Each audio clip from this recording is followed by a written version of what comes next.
슬픈 이야기를 타인들에게 전하고 싶을 때가 있습니다. 울 때가 막혀서 말을 이어갈 수 없는 지경이 되기도 합니다. 당시의 장면이 떠올라서 앞이 보이지 않게 됩니다. 본인이 슬픔에 매몰되는 상황이죠.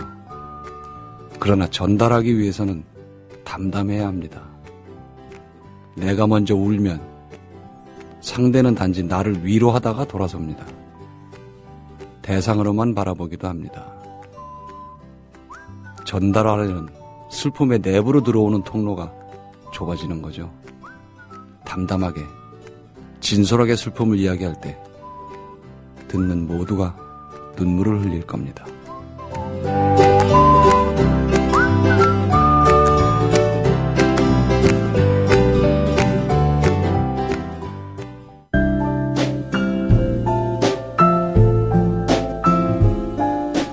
뇌에는 근육이 없습니다. 최근 섹시한 뇌를 위한 체육관 국민라디오 전영권의 30분 책 읽기. 네, 제가 지난 토요일인가요? 경향신문에서 반가운 이름을 봤어요. 이분이 또 신문에 이렇게 또 기사가 났구나. 누굴까요? 박상미 씨입니다. 그 전에 그 롱테이크 방송할 때 우리한테 영화를 읽어주셨던 분이죠. 오늘 박상미 씨가 경향신문에 기사를 냈던 임철우의 신작 황천기담을 소개해 주러 오셨습니다. 안녕하세요. 안녕하세요. 네, 반갑습니다. 반갑습니다. 오랜만에 친정에 오니까 네 너무 좋아요. 그럼 난 친정아버지가 되는 건지 그럼. 더 멋져지셨어요. 비결이 뭔가요? 어여쁜 PD하고 방송을 하면 이렇게 됩니다. 그러니까요. 와보니까 또 무한 질투가 납니다. 또 너무나 아름다운 또 PD님하고 새로 일을 시작하셨군요. 항상 미녀 PD님이랑만 일을 하셔요. 전생에 제가 네? 나라를 구한 거죠. 그런 것 같습니다. 예. 제가 혹시 보고 싶진 않으셨는지요? 보고 싶었죠. 당연히. 그러니 이렇게 신문에서 기사를 보고 서둘러 또 섭외도 하고 맞춰서 또 라디오로 우리가 이렇게 초대도 하고 그러는 거죠. 원래 이 자리가 그 저자 코너예요. 네. 주로 이제 저자분들이 나오시는 아하. 코너인데 또 이게 다른 사람도 아니고 박상미 씨니까 우리가 또 이렇게 힘을 썼습니다, 제가. 네, 제가 임철우 선생님 그 학교에서 매주 뵙고 있어서 오늘 임철우 선생님이 직접 나오셨다고 생각해도 될 만큼 자세히 또 얘기 전해드리도록 하겠습니다. 임철우. 어찌 보면, 살아있는 5.18의 상징, 문단의 5.18의 상징적인 인물, 이렇게 볼 수도 있겠죠. 맞습니다. 네. 문학평론가 서영채 교수가 얼마 전에 이렇게 정의를 했어요. 죄의식의 밀도와 무게를 가지고 임철우를 말해야 한다. 그 무게를 감당할 수 있는 작가는 전 세계를 통틀어서 300년 이내엔 장작 루소와 임철우밖에 없다. 이런 표현을 하셨는데 굉장히 뭉클했어요. 참 적절한 표현이다라는 생각을 했습니다. 본인이 비극의 중심에 있었죠. 네. 저는 사실 이때 취학도 하지 않은 어린 아이였기 때문에 사실 겪지 않은 자로서 그냥 책으로만 접했을 뿐인데도 이렇게 오랜 시간 아픈데 직접 겪은 세대들은 정말 오래 아플 것 같아요.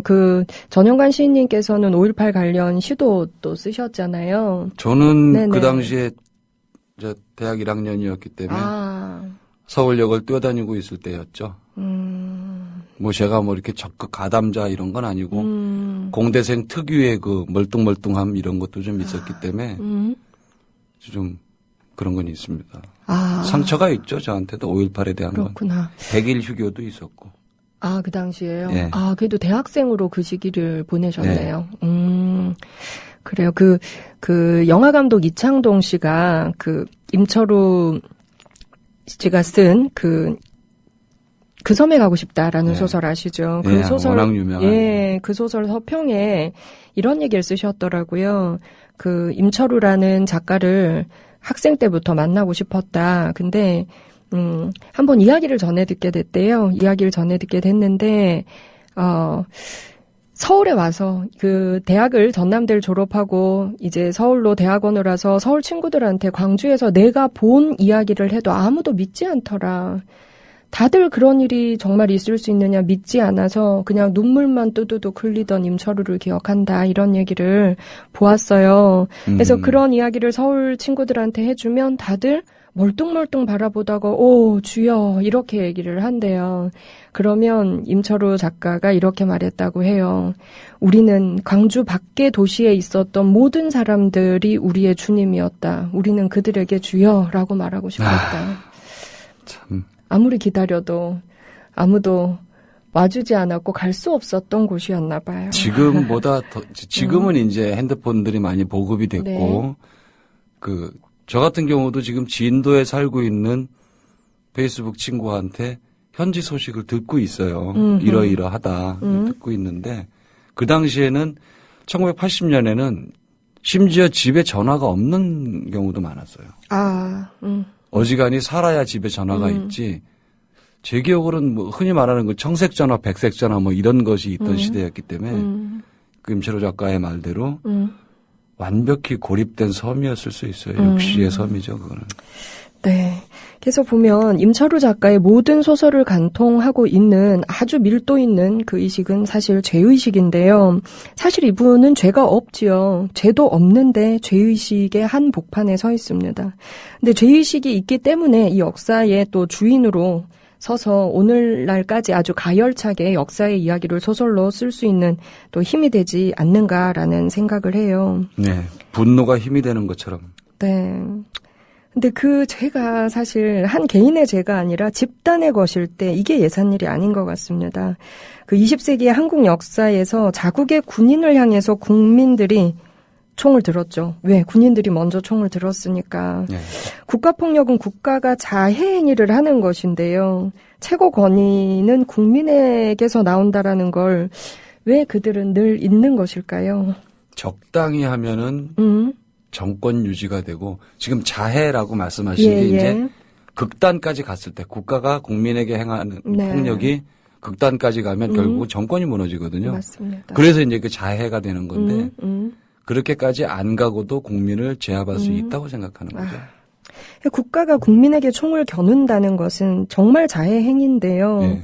80년 5월에 광주에서 누군가가 죽어야 했다면 내가 죽겠다라고 나선 사람들이 있고요. 또 살아남아서 그걸 증언해야 할 사람이 있는데 그렇다면 임철우 작가는 그 후자를 택한 셈인데요. 사실 그 임철우 작가를 저는 그 고등학교 시절부터 아주 좋아하고 줄기차게 이분의 작품을 읽어왔는데 살아남은 자가 더 힘들구나라는 생각을 사실은 해요. 남은 자들이 힘든 거죠.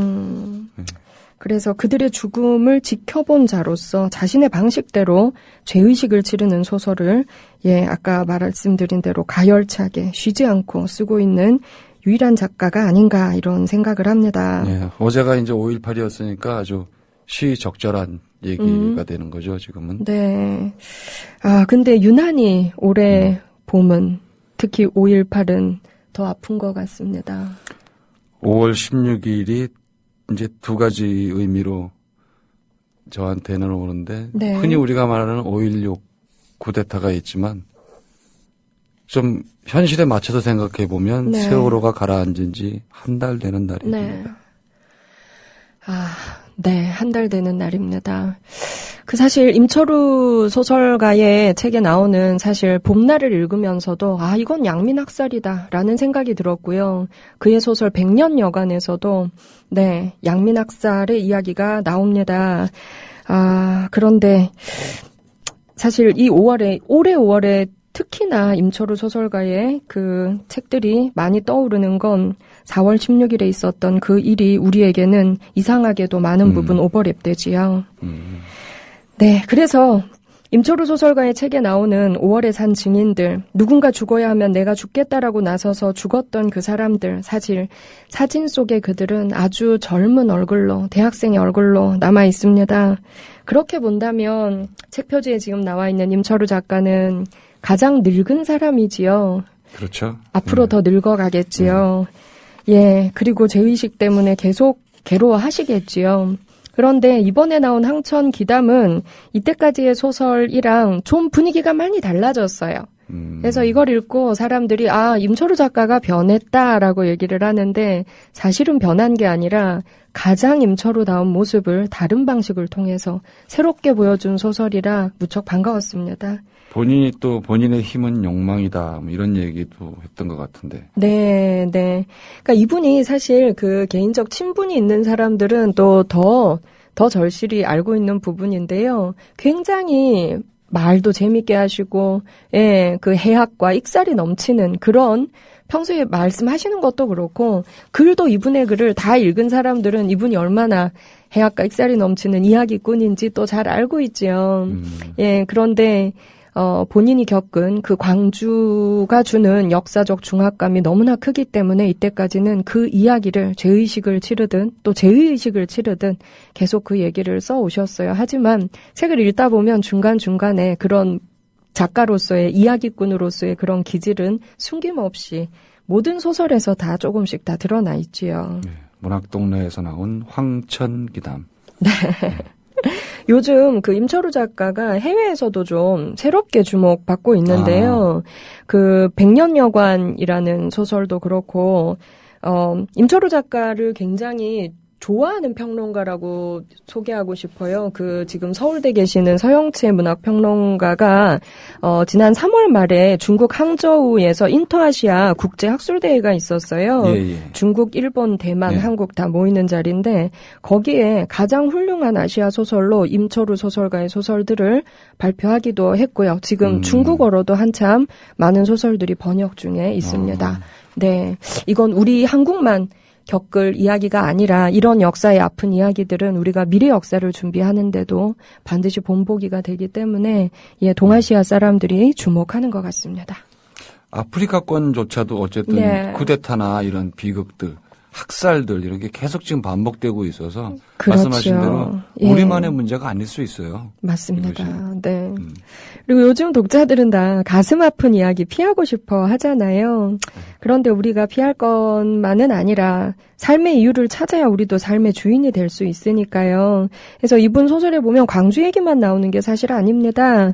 80년 한복판에 광주가 있고 그 한복판에 임철우가 있다면 이제 봄날 5권, 그다음 백년여관, 또 이별하는 골짜기 이런 주옥 같은 작품들이 있고요.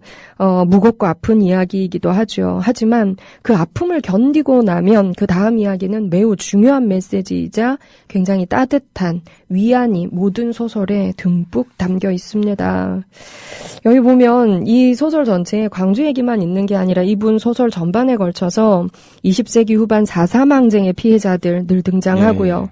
월남전에 참전했던 사람들, 또 5.18의 피해자들, 6.25 보도연맹 사건 피해자들, 이런 사람들이 아픔을 가지고 있는 사람들이 작은 한 공간에 모여들어요.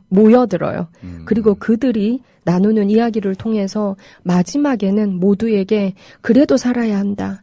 눈물이 나면 실컷 울자. 그래도 우리 이기고 살아가 보자. 라는 위안의 메시지를 다 던져주고 있습니다. 그래도 살아야 한다. 네, 그래도 살아야 한다. 안산에 계신 부모님들께도 전해드려야 될 말씀일 것 같아요. 그래도 살아야 한다. 네, 그래서, 이 소설에서 황천기담 마지막 부분에 나오는 구절인데요. 제가 우리 전영관 시인님께 낭송을 또 부탁을 드려볼게요.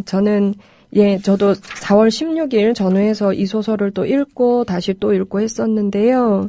이 부분을 저도 그 부모님들께 또 들려드리고 싶어요.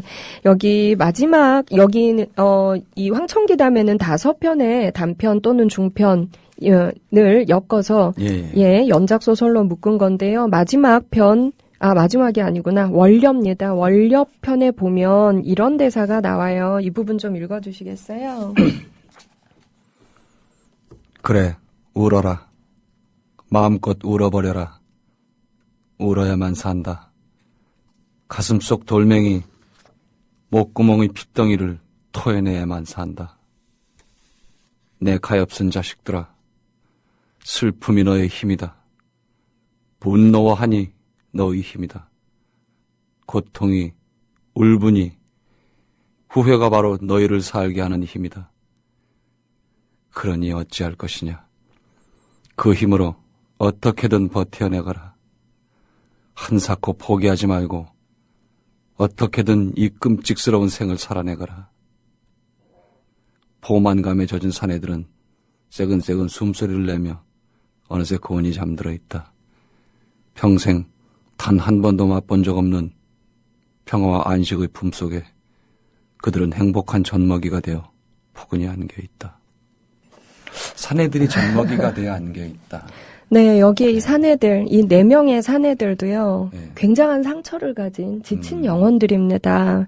그런데 원려는 저지 4개가 있는 여자예요. 그 임철우 소설가의 소설들의 굉장한 특징이 한국의 마르케스다라고 불릴 정도로 굉장히 환상소설에 가깝습니다. 그래서 역사적인 내용과 거기서 상처 입은 사람들의 이야기는 거의 실화에 가까운 이야기지만 사람이 너무나 고통에 막바지에 다다르면, 고통이 너무나 심해지면 눈물도 나오지 않잖아요. 그렇죠. 그래서 작가도 그 얘기를 합니다. 고통이 너무나 심한 사람들, 그들이 모여서 그들이 만들어내는 얘기 속에 반드시 환상적 요소가 들어가요. 그런데 그 환상적 요소가 주는 위안이 굉장히 크거든요. 이 원려도 저지 4개인 여자여서 시집을 못 가요. 굉장히 아픔이 많은 인생이죠. 그런데 이 원려가 자기의 사실은 여성으로서는 기형적인 육체를 타고난 거잖아요. 그런데 이 원려의 4개의 젖이 상처가 많은 이 4명의 남자들에게 젖을 물리는 거죠. 그들에게 또 큰 위안을 주고요. 저도 이 부분이 굉장히 제 마음에 와 닿았던 부분이기도 합니다. 그리고 뒤에 또 이런 얘기도 나와요. 반복이 되기도 하겠네요. 슬픔이 내 힘이다. 계속 강조합니다. 고통이, 울분이, 회한이 바로 너희들의 힘이다. 부디 그 힘으로 이 추하고 무서운 생을 어떻게든 살아내거라. 참 그게 슬픔이 힘인 게 맞고 분노도 힘인 게 맞는데 그렇게 되기까지, 그러니까 이제 슬픔을 계속 겪으면 슬픔의 근육이라는 게 생겨요. 그래서 슬픔의 힘으로 걷게 되고 무언가를 해내게 되는데, 우리가 실제로 육체를 단련하면서 근육이 생기기까지 굉장히 근섬유가 다 찢어지면서 근육이 생기는 건데, 사실은. 아, 그래요? 예, 근육이 생긴다는 건 근섬유가 파열되고서 재생할 때 2개, 3개로 늘어나는 거예요. 그래서 근육이 커지는 건데, 결국은 살을 찢고 새살이 커지는 건데, 슬픔의 근육도 마찬가지로 마음을 찢고 또 찢어서 단련이 되고, 단련이 되면서 이제 힘이 되는 건데, 네. 거기까지 간다는 게 너무 좀 뭐라 그럴까요? 아득하다 그럴까요? 맞습니다. 네. 그래서 문학평론가 김현 씨는 임철우 소설가의 작품 세계를 두고 이렇게 표현했어요. 어둡고 무섭고 가능하면 빨리 거기서 도망하고 싶은 세계지만 그 세계는 절제 있는 감정 때문에 아름답다. 네, 절제 있는 네. 감정. 그 임철우의 소설을 읽은 사람들은 또 다 공감하는 부분이기도 하죠. 여기 나오는 모든 사람들은요, 현대사의 굴곡안에서 그걸 온몸으로 겪어낸 상처 입은 인물들입니다. 정말 역사의 폭력성에 희생당한 그들이 모여서 이야기를 만들어 가는데요. 그 안에 슬픔도 있지만 항상 재미도 있더라고요. 네, 그래서 이야기를 끝까지 읽게 하는 힘이 아닌가 그런 생각을 하고요. 사실 저는 이분 소설을 읽으면 굉장히 묘사가 자세하기 때문에 영상으로 아주 많이 펼쳐지거든요. 그래서 이창동 감독을 영화 감독으로 데뷔시킨 작품이 그 섬에 가고 싶다이기도 하지요. 그렇죠. 그 영화 보셨나요? 예, 영화도 봤어요. 뭐 너무 이제 옛날 거라서. 그렇죠. 예. 그래서 이 소설을 읽고 서평을 쓰셨어요, 이창동 감독이. 그때까지는 소설가였지요. 그렇죠. 그 이후에 91년에 이 영화가 나왔는데 2년 뒤에 이 소설을 시나리오로 쓰고 조감독으로 데뷔를 합니다. 영화계에 입문을 하지요.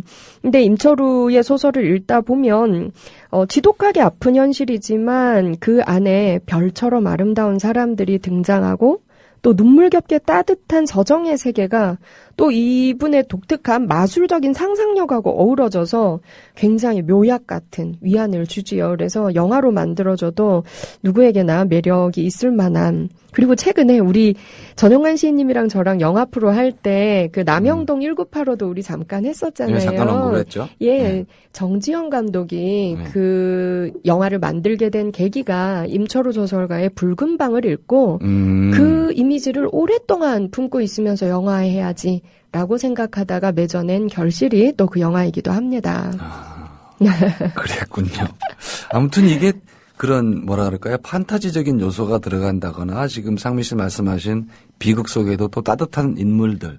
네. 더 슬퍼요. 차라리 안 나왔으면 좋겠는데 그런 결국은 그러니까 비극적인 서사나 참혹한 것들이 이어지면 사람이 긴장을 하고 네. 이겨보려고 자기가 힘을 줍니다. 아. 그것으로부터 벗어나는 게 아니라 네. 버텨내보려고 애를 쓰면서 이야기를 읽거나 영화를 보는데 그러다가 엄마 같은 사람이 나오거나 갑자기 따뜻하거나 뭉클해지면 거기서 다 무너지는 거예요. 거기서 울어요. 슬픈 장면에서 안 웁니다. 맞습니다. 막 정말 슬픈데 꾹 참고 있다가 갑자기 엄마가 등장하거나 뭐 해서 음악이 부드럽게 딱 깔리면 그 변곡점, 네. 감정이 탁 꺾어지는 순간에 네. 이제 눈물이 터지는 거죠. 너무 싫어요, 난 그거. 힘들어요, 너무. 너무 힘들어요. 네, 힘들어요. 해도 임철우 소설가 좋아하시잖아요. 그래서 그 기사 나가자마자 바로 저한테 전영관 시인님께서 연락을 하셨어요. 그래서 제가 느낌이 딱 왔어요. 이분이 얼마나 또 독서량이 많고 또 시사에 관심이 엄청 많으시죠. 보면 대단하세요. 조금. 시인이기도 하지만 시사평론가를 하셔도 될 것 같고, 네, 소설평을 하셔도 방송을 열심히 하겠습니다. 것 같아요.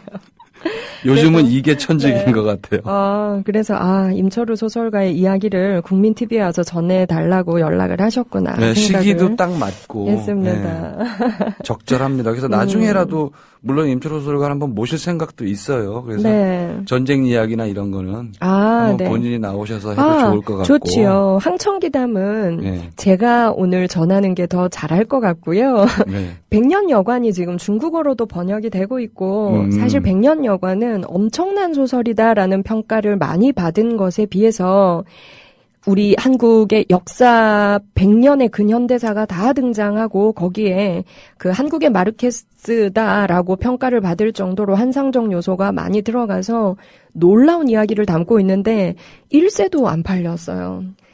사람들이 아픈 이야기는 외면하는 경향이죠. 네, 힘들으니까. 그런데 지금 해외에서 오히려 주목받으면서 지금 이제 그 재발간되고 번역도 활발히 되고 있으니까 다음에 100년여관 한번 하십시오. 제가 모시고 나오겠습니다. 네, 기회를 한번 맞춰보고 다음 달쯤에 네. 한번 시간 뭐 되신다고만 하면 저희는 좋죠.